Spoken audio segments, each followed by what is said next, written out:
February 28, 2026. Before Tehran woke up, the bombs arrived. Israeli jets, then American bombers, missiles falling on Tehran, Isfahan, Qom, Karaj, Kermanshah. The United States called it Operation Epic Fury. By morning, Ayatollah Ali Khamenei, the supreme leader of Iran for 37 years, was dead. US President Trump posted on Truth Social, "The supreme leader of Iran is dead. Take over your government." Iran fired back. Missiles into Israel. Explosions over Bahrain. Dubai port hit. Kuwait's airport struck. The UN Security Council erupted. Russia condemned it. France called for it to stop. The Strait of Hormuz, which carries a third of the world's oil, stood at the edge of collapse. And in cities across the world, people ask the same question: how did we get here? The answer begins not in 2026 but 125 years ago, in a desert with oil. In 1908, British engineers struck oil in Iran, then called Persia, one of the largest reserves on earth. The Anglo-Persian Oil Company was formed. Britain took control. Britain took the profits. The Iranian people, sitting on top of this wealth for centuries, received almost nothing. For 40 years, the anger built quietly, until one man decided enough was enough. His name was Mohammad Mossadegh, Iran's democratically elected prime minister. Time magazine's Man of the Year.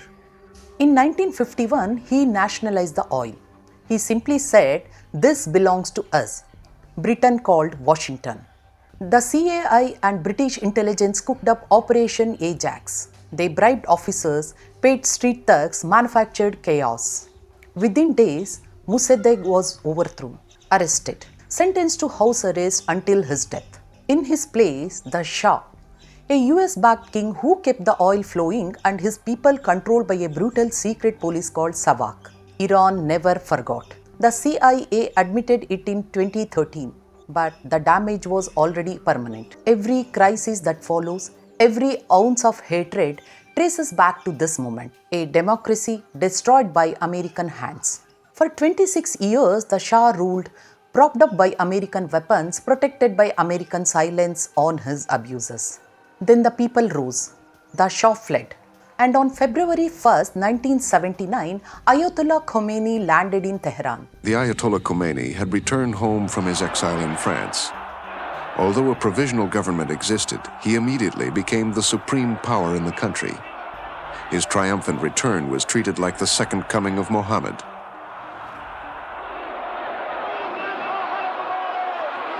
The Ayatollah's campaign to transform Iran into an Islamic republic began in zeal. The Islamic Republic was born. Now, the man had power, and he used it fast. Within months of landing in Tehran, Khomeini remade Iran from the ground up, not gradually, not carefully, all at once. The first thing to go was the legal system. Islamic law, Sharia, replaced the civil codes. Punishments prescribed by centuries-old religious texts were reinstated. Judges who had served the Shah were swept out. Clerics took their place. Then came the executions. Hundreds of people who had worked for the Shah's regime, military officers, politicians, officials, were put on trial and shot. Not over months, over weeks. Women woke up in a different country. Equal rights, gone. Western culture, banned. Music on Iranian radio and television was banned entirely. Universities were shut down and reopened as different places. The entire educational curriculum was Islamized. The new regime moved quickly to repress feminists, ethnic minorities, liberals, and leftists, all in the name of Islam. Khomeini died in 1989, and his successor, Ali Khamenei, carried the Islamic Republic forward for another 37 years.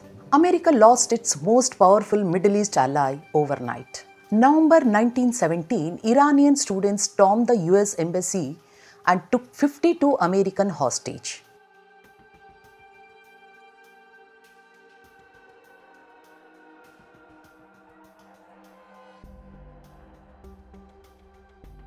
America tried a rescue mission. Helicopter crashed in the desert. 8 soldiers died. The images played on every screen in the world. The hostages were held for 444 days and released the exact moment Reagan was inaugurated. From that day, no ambassadors, no phone calls, no back channels.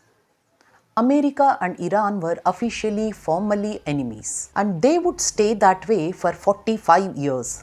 America backed Saddam Hussein when he attacked Iran in 1980, even as he used chemical weapons and over a million died.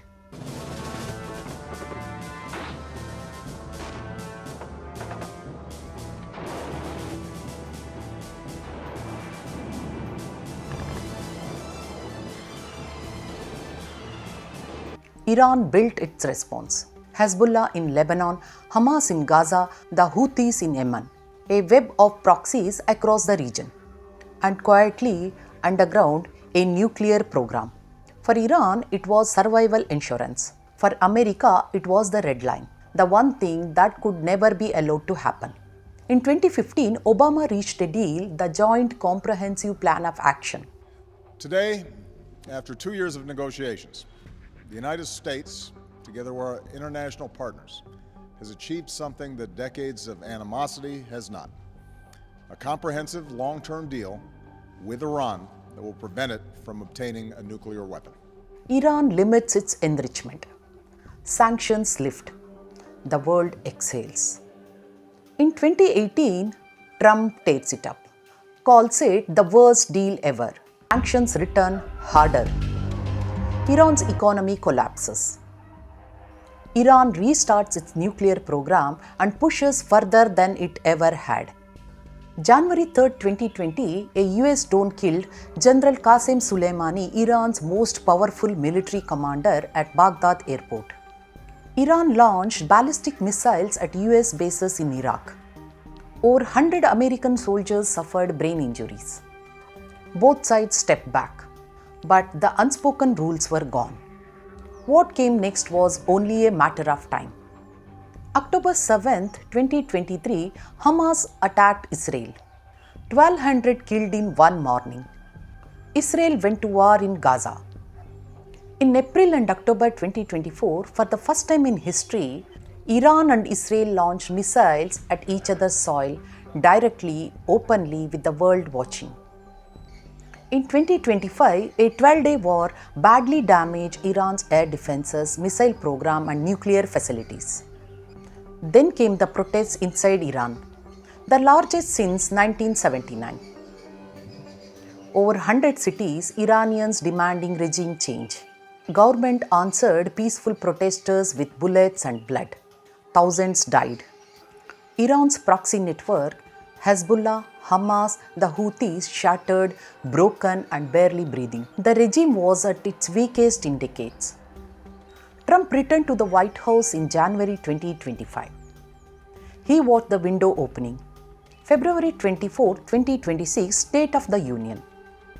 He called Iran's nuclear ambition sinister, said, "We are prepared to act." They were warned to make no future attempts to rebuild their weapons program, in particular nuclear weapons, yet they continue starting it all over. We wiped it out and they want to start all over again, and are at this moment again pursuing their sinister ambitions. 4 days later, he did. It began before Tehran woke up. Israeli jets crossed into Iran. Then came the American bombers. The targets: ballistic missiles, nuclear facilities, military command. A strike hit near Khamenei's compound. Hours later, Iranian state TV confirmed it. Ayatollah Ali Khamenei dead. 37 years of rule over. Iran's response was immediate. The Islamic Revolutionary Guard Corps, IRGC, launched 6 waves of retaliation. Missiles on northern Israel. Drones targeting 27 American bases. The 5th Fleet headquarters in Bahrain hit. Kuwait airport struck. Explosions over Dubai's port. A girls' school in Minab hit. Over 100 children killed. The image shook the world. Iran's foreign minister said Tehran was willing to talk if the bombs stopped. For the world, oil prices, the Strait of Hormuz, and the entire Middle East balance of power hang on what happens next. The story is not over, but now you know how it began. If this story moved you, like it, share it, and subscribe. And tell us in the comments, will Iran's women finally walk without a veil? Iranians will finally be free from Sharia law? Do you believe ordinary Iranians will finally get to decide what Iran looks like? The comment section is yours. Thank you for watching.